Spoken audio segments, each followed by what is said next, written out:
With their shared dedication to raising three children and family-oriented lifestyle, Ben Affleck and Jennifer Garner once seemed to be the perfect Hollywood marriage. But underneath the grins and glamorous looks was a marriage beset by internal conflicts and outside influences.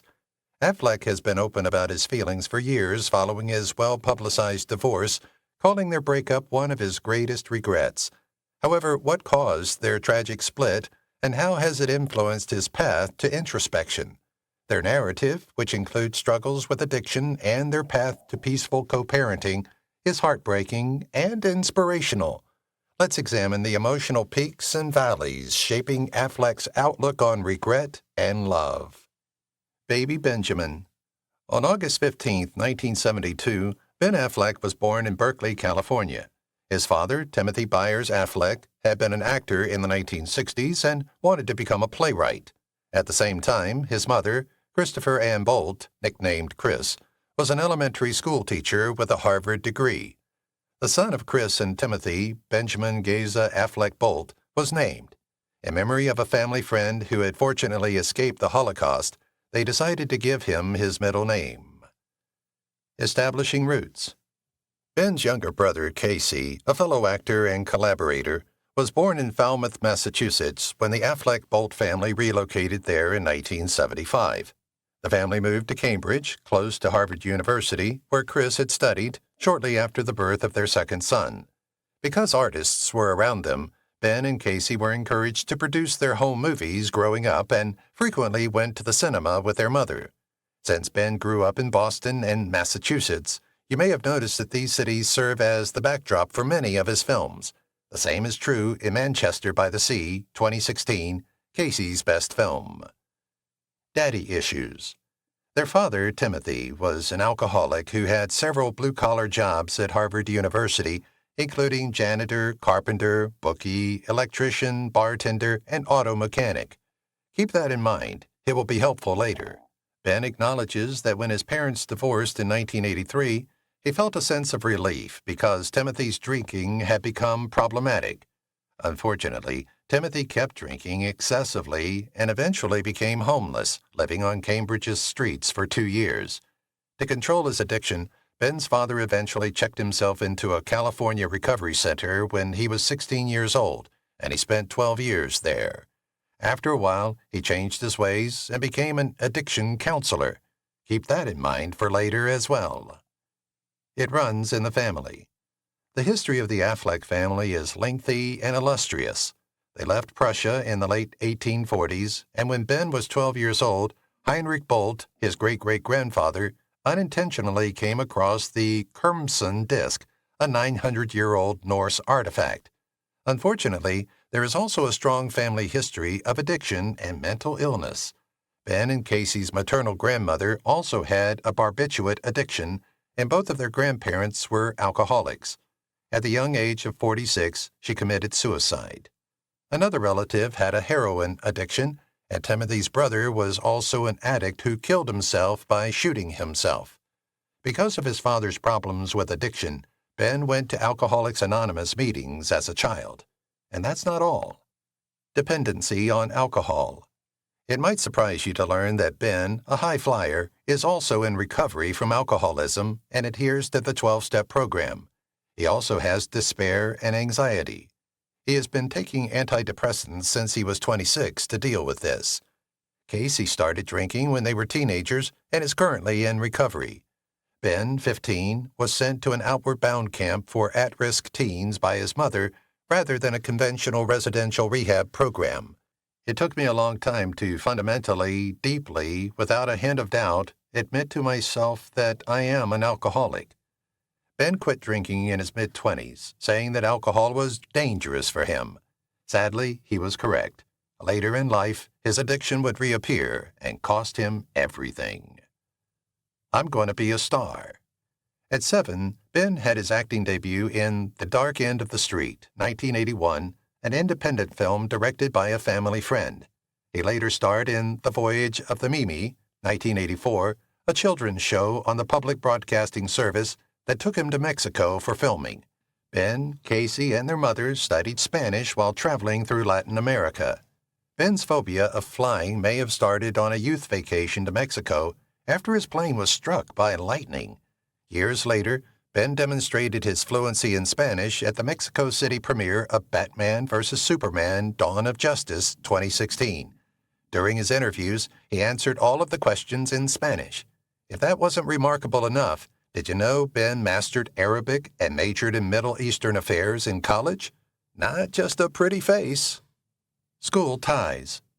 The handsome beefcake Ben Affleck, who was only 5'1" in his freshman year at Cambridge Rindge and Latin High School, described himself as an awkward theater geek. However, he participated in theater productions inspired by his high school drama teacher, Jerry Specca. He developed an unbreakable bond with one fellow student and actor, Matt Damon, which still endures today. The two boys have been best friends since Ben was 8 years old, having met at elementary school, and they grew up just 2 blocks apart, with Pearl Street running between their childhood homes. If you build it, they will come. Ben was unfocused and frequently played hooky, but he did well in school and earned enviable SAT scores. Despite being 2 years older than his future collaborator, he and Matt had similar interests. Both boys wanted to make movies and pursue acting careers. The two diehard Boston Red Sox fans played extras in Field of Dreams, 1989, as teenagers. Joined at the hip, they traveled to New York together for acting auditions and were so close that they saved money for train tickets in a joint bank account. At 18, Affleck moved to Los Angeles, where he studied for a year and a half and made short films. He soon got a role in the television movie Daddy, 1991, and appeared uncredited as a basketball player in Joss Whedon's unsuccessful Buffy the Vampire Slayer movie, 1992. On top of the world. Ben suggested his friend to his agent as he gained more critical roles, and so Matt and Ben were cast in their first professional film together, the sports drama School Ties, 1992. They made $75,000 between them and thought they were the cat's whiskers. So they rented a house on Venice Beach and threw the party of the century for 800 people. However, the two would-be playboys were shocked when they discovered they had to pay taxes. They owed $15,000 to the IRS and soon ran out of money for their celebrity lifestyle, so they moved into an apartment until their next big gig. High school jock. Affleck later cited Richard Linklater as instrumental in demystifying the filmmaking process. Ben's next move was to follow the crowd and play a high school quarterback in the NBC television drama series Against the Grain, 1993, with his all-American good looks and chiseled chin. He then played another high school football player in Body to Die For, the Aaron Henry Story, 1994. Concerned that he would always play characters who were throwing people into their lockers, Ben was already at risk of being typecast for eternity. Linklater wanted someone big and imposing to play his villain, and he saw that Ben had more depth than the typical high school jock. Days of Glory. Then, in the indie comedy Glory Days, 1995, Ben won his first leading role and broke free from his usual role as the high school bullying jock by playing the role of an aimless art student. Affleck has starred in numerous films directed by Kevin Smith and made cameos in many more. Kevin Smith wrote his wildly underappreciated romantic comedy Chasing Amy, 1997, and cast his new friend opposite Joey Lauren Adams. After playing a recently returned Korean War veteran in Going All the Way, 1997, Ben Affleck and Matt Damon's lives were about to take a significant turn. The two actors had been working on a script about propelling them to the top. Goodwill Hunting.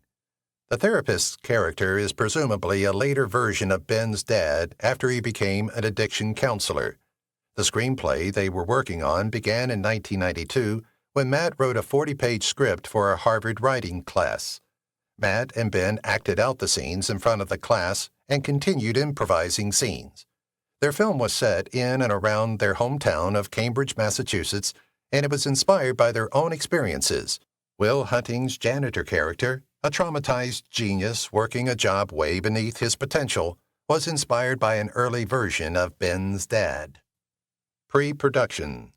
The two sold the screenplay to Castle Rock in 1994 when Affleck was 22 and Damon was 24. They received notes from Castle Rock president Rob Reiner and screenwriting guru William Goldman, who suggested that they abandon the spy thriller plotline, which involved Will Hunting being hired by the FBI. Goodwill Hunting was finally ready for production, but there was only one issue. The boys and Castle Rock couldn't agree on a director or actors. Of course, Ben and Matt wanted to star, but the executives wanted Brad Pitt and Leonardo DiCaprio. We love you both, Brad and Leo. Did you read it? The two young writers believed that producers were not reading their Goodwill Hunting drafts because they were getting no feedback, so they added explicit male sex scenes to make sure they weren't paranoid. It turned out that they were right. No one ever noticed the blue scenes. If one producer was going to see the sex scenes, it was disgraced Harvey Weinstein, who read the script and thought it was fantastic. He told them in a meeting, "I have just one huge note. There is a giant sex scene on page 60 where two professors are on their knees and engage in oral sex. What on earth is that?" Matt and Ben were so happy that someone had read their script that they begged Weinstein to create their movie, and he purchased the project from Castle Rock. Because the guys are straight and there's no hint of anything like that, I don't get that scene. Hollywood's leading men. After a year of hard work, they finally returned to Boston, where the film was made. Gus Van Sant directed Goodwill Hunting, which starred Minnie Driver and the late great Robin Williams as Will's therapist. Before Goodwill Hunting became a huge hit, and even won Affleck and Damon the Academy Award for Best Original Screenplay, both Ben and Matt were well known in Hollywood, with Matt going on to play the title role in Steven Spielberg's Saving Private Ryan, 1998, and Ben traveling to space in Michael Bay's Armageddon, 1998, where he played animal crackers on Liv Tyler's stomach and assisted Bruce Willis in saving the Earth from an asteroid. Ben calls this time in his life dreamlike. That same year, they established Pearl Street Productions, named after the road that divided their childhood homes. Love's Labor's Lost. Although Affleck was known for his strict ways, he demonstrated his versatility as an actor by showcasing his comedic skills in Shakespeare in Love, 1998, which starred his then-girlfriend, Gwyneth Paltrow. The two had met the year before, but their relationship turned into a comedy of errors, and they broke up in January 1999 before getting back together again and calling it quits by Halloween. Ben claims that their lifestyles didn't mesh well, with Gwyneth being more into meditation and wellness than he was, and he once referred to her as more evolved than himself. The Room at the Top. Ben then reteamed with Damon and Kevin Smith to star in Smith's fantasy comedy Dogma, 1999. Affleck then starred in the tense drama Boiler Room, 1999, and the rom-com Forces of Nature, 1999. While filming the action thriller Reindeer Games, 2000, he was knocked out by actor Dana Stubblefield and was taken to the hospital. Finally, he made his breakthrough in Michael Bay's disastrous World War II film Pearl Harbor, 2001. Meanwhile, Matt Damon was filming The Bourne Identity, 2002, which led to Jason Bourne, a spy with amnesia. While Matt's career continued to soar, Ben's was about to take a nosedive. Jenny from the Block. When Ben Affleck and Jennifer Lopez got engaged in 2004, he gave her a $1 million diamond ring in exchange for her writing him the song Dear Ben, which has the lyrics, "I just can't control myself, I can't be with no one else." Ben Affleck first appeared in Jennifer Lopez's music video for Jenny from the Block in 2002. "It seems like I am addicted to the way you like to touch me." It looks like a fair trade to us. Yes, before Brangelina, Bennifer, and Affleck were the most talked-about celebrity couple in the world. Still, his acting career took a nosedive after a string of consecutive box office failures. Fall from grace. Ben had been managing his alcoholism pretty well, but in 2001 he had to check into rehab and remained sober for a couple of years. Perhaps his newfound level of fame drove him to drink more. Whatever the reason, there's a correlation between his drinking and his career downturn, which began with a series of incredibly poorly received films. The first was playing his favorite superhero, blind lawyer Matt Murdock, in Daredevil 2002. This is the only movie he says he regretted making. Next was the much-derided rom-com Geely, 2003, co-starring Jennifer Lopez, followed by Paycheck, 2003. However, Kevin Smith's awful rom-com Jersey Girl, 2004, was the nail in the coffin. Sorry, Kevin, we love you, but that movie sucked. While discussing Paychecks, would you believe Ben was paid $15 million to star in Paycheck? Everyone's a critic. When critics don't disparage you, you know you're dying. According to GQ magazine, by the end of 2003, Affleck had become the world's most overexposed actor, which meant that the quality of the scripts he was receiving got worse and worse, and it looked like his acting career might be over. As a result, he took a career break, and while on his sabbatical, he got together with another Jennifer. Jennifer Garner. During the filming of Pearl Harbor, Affleck became friends with Jennifer Garner, who played Matt Murdock's girlfriend/nemesis, Elektra, on Daredevil. The two started dating in 2004 and were married in the Turks and Caicos Islands the following June. They had a daughter named Violet Ann 6 months later, followed by Serafina Rose Elizabeth in 2009 and Samuel Garner in 2012. However, we're getting ahead of ourselves. After he married Jennifer and they had their first child, and he quit smoking with the aid of a hypnotist, Affleck returned with a vengeance. Ben explained that parenthood and Jen were a perfect fit for him. Sharing it with those you care about is far more pleasant. Directing. He starred in the crime thriller Smokin' Aces and the comedy Man About Town in 2006, before giving an award-caliber performance as George Reeves in Hollywoodland, a noir biopic about the tragic life of the first Superman on television. Take that, haters. In 2007, Affleck made his feature film directing debut with Gone Baby Gone, a thriller set in a working-class Boston neighborhood starring his brother Casey as a private investigator looking for a kidnapped young woman. The film was well received, and Ben co-wrote the screenplay with another childhood friend, Aaron Stockard. The Town. Warner Brothers offered him carte blanche of the studio's scripts after Gone Baby Gone's success, so he decided to direct The Town, 2010, adapting Chuck Hogan's novel Prince of Thieves into a screenplay and playing a Bostonian bank robber. The film was a surprise sleeper hit, and Affleck received more critical acclaim. Roger Ebert wrote, "Affleck has the stuff of a real director," while A.O. Scott praised his skill and self-confidence as a serious director. "It's all here. It's a good thriller. He has a sense of timing and works closely with performers." Ben was gradually putting an end to his detractors. Argo. The next film that Affleck directed was Warner Brothers' Argo, 2012, in which he also starred as a CIA agent. The film is a gripping true story about the CIA's plan to save 6 U.S. diplomats during the 1979 Iran hostage crisis by pretending to be the American producers of a multi-million-dollar science fiction film. Argo won the BAFTA for Best Picture, but was oddly passed over by the Academy. However, don't believe us when Peter Travers of Rolling Stone said, "Affleck takes the next step in what looks like a major directing career." If that wasn't praise enough, Anthony Lane of The New Yorker called the film further proof that we were wrong about Ben Affleck. So in your face, skeptics. He directs the hell out of it, nailing the quickening pace, the wayward humor, and the nerve-frying suspense. Batfleck. "God help me if I ever do another movie with an explosion," Ben declared in 2013. You won't believe what happened next. A few months later, DC announced that Affleck would be their next Batman in Batman vs. Superman: Dawn of Justice. Dave Itzkoff of the New York Times called the decision a bewildering choice after he had established himself as such a talented filmmaker. At 40, Affleck was the oldest actor ever cast as Batman, and he had to work out 2 hours a day to gain muscle and lose weight.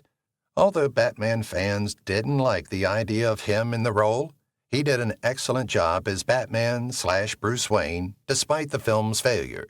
He donned the Batsuit again for a cameo in Suicide Squad 2016, which was universally criticized. The Demon Drink. Sadly, Ben and Jennifer announced their separation on their 10th anniversary in 2015. Ben continued to live in a guest house at the family home for the next 2 years, and they shared custody of the children. Following the divorce, Affleck was frequently photographed by paparazzi with a silver beard of doom, looking disheveled, depressed, and significantly overweight. The man himself revealed that it wasn't the divorce or watching a rough cut of Justice League, 2017, that had caused him to turn to alcohol again, but rather the demon drink had reared its ugly head long before the divorce. What occurred was that in 2015 or 2016, when my marriage was failing, I began drinking more and more, he stated. Naturally, my drinking led to additional marital issues. I wish that hadn't happened. Regrets. I've had a few. YouTubers created videos of sad Affleck as Henry Cavill animatedly discussed Batman vs. Superman while the opening lines of Simon and Garfunkel's most famous line played in the background. By 2020, Affleck told the New York Times that ruining his marriage to Bennifer was the biggest regret of my life. He also acknowledged that there was always a lot of alcoholism and mental illness in my family, and that his father, Timothy, would drink heavily when he was growing up. Unfortunately, Ben Affleck had lost his way again in the case of Hello Darkness, My Old Friend. Pay it forward. When Iron Man and Rocket Raccoon helped Batman overcome his alcohol addiction, Robert Downey Jr. and Bradley Cooper organized a fellow superhero intervention. If you can call Rocket Raccoon a superhero and not a trash-talking, trash-can-eating rabbit, then you can call him that. Charlie Sheen is another actor with alcohol and substance abuse issues who assisted Affleck in his recovery. In 2001, the Two and a Half Men star drove Ben to rehab. In 2013, after he had been able to control his drinking for many years, Affleck chose to return the favor by visiting Lindsay Lohan while she was in rehab. Lucky at cards, unlucky in love. While alcohol isn't Ben's only vice, did you know that he also had gambling issues? He is a master at poker, winning the California State Championships, earning a top prize of $356,400, and even making it to the World Poker Tour Final Tournament. He was banned from the Las Vegas Hard Rock Casino for life after being caught counting cards while playing blackjack. Not illegal in and of itself, but you'll be banned from casinos if you get caught. Ben's other pastimes include vintage video arcade games, and he owns Miss Pac-Man and Millipede machines. Kill your darlings. In the meantime, back in Gotham City, Warner Brothers had arranged for Affleck to co-write, direct, and star in The Batman 2022. However, due to his relapse into alcoholism, Affleck was forced to hang up the cape, claiming that he couldn't crack it and that he no longer felt passionate about the story. Instead, Robert Pattinson wore a new bat cape and Matt Reeves directed it. Another movie Ben could not make was the Blade Runner sequel, which he claimed he would have loved to have directed. Denis Villeneuve went on to direct the well-known sci-fi movie sequel, Blade Runner 2049, which was released in 2017. Affleck also states that Harrison Ford is the actor he aspires to be. You lie.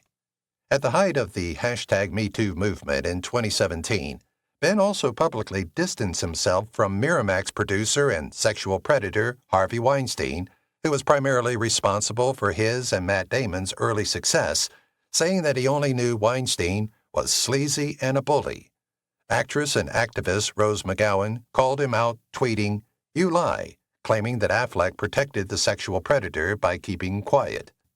McGowan once told Affleck she had just been sexually assaulted by the producer, to which he responded, "Damn it, I told him to stop doing that."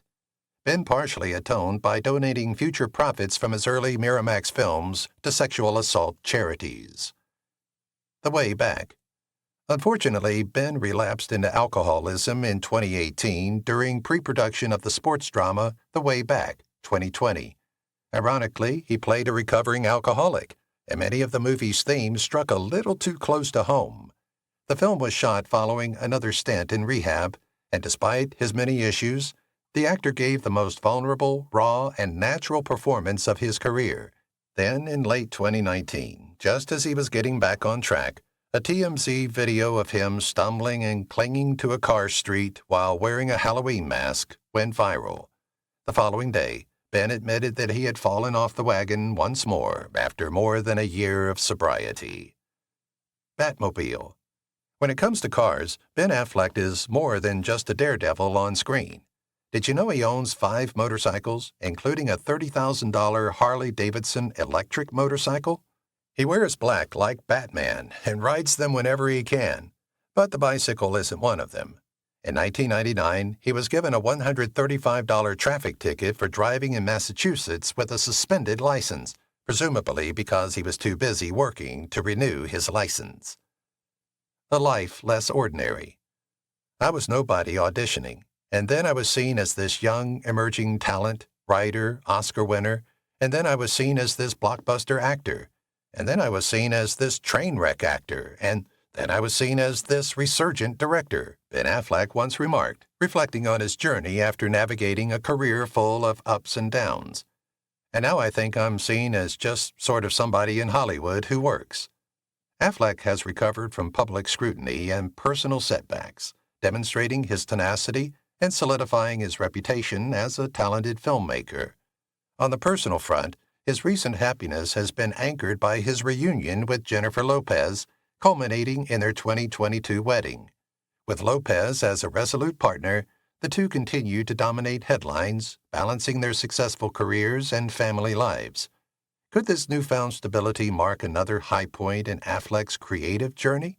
His directing ambitions remain vibrant, and the future appears bright for this Hollywood veteran. The future. Affleck's career is continuing to develop with several noteworthy projects. He recently starred in high-profile roles such as George Clooney's The Tender Bar, 2022, and Ridley Scott's The Last Duel, 2021.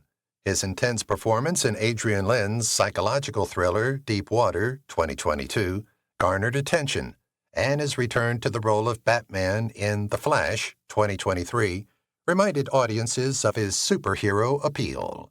Affleck's passion projects are gaining momentum on the directing front, with his upcoming true crime drama about the McDonald's monopoly fraud case creating buzz, and his adaptation of The Big Goodbye, Chinatown, and the last years of Hollywood is eagerly anticipated. If you've watched the video till here, that means you've enjoyed the video. Subscribe. Don't forget to turn on the notifications bell icon